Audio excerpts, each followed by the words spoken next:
Libby, on behalf of the core group comprising Canada, Malawi, Montenegro, North Macedonia, the United States and the UK, I have indeed the honour to introduce draft resolution L1 entitled Promoting Reconciliation, Accountability and Human Rights in Sri Lanka. Since 2012, there have been 8 resolutions on Sri Lanka in this Council, some of which have been detailed and substantive, while others have been shorter and more procedural. This year, this session, the draft resolution presented by our core group is short and procedural in nature. The resolution welcomes the most recent report of the Office of the High Commissioner for Human Rights, which drew attention to a significant number of human rights concerns in Sri Lanka. These included the deepening human rights impact of the economic crisis which the country has been facing in recent years, a range of worrying legislative developments, the erosion of democratic checks and balances, restrictions on civil society, concerns arising out of land seizures, and long-standing impunity for enforced disappearances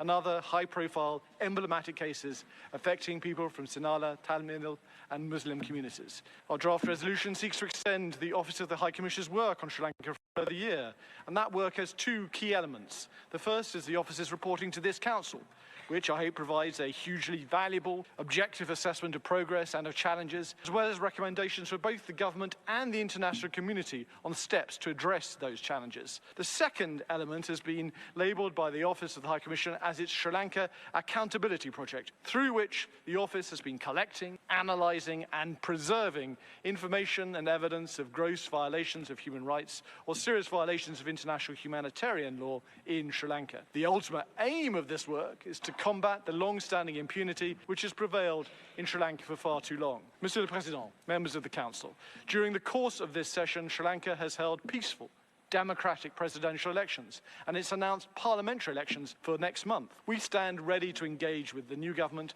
on making progress on the range of human rights challenges which have been identified by the Office of the High Commissioner. We call on the Council today to demonstrate its continued commitment to advancing reconciliation, accountability and human rights in Sri Lanka by adopting the draft resolution before us.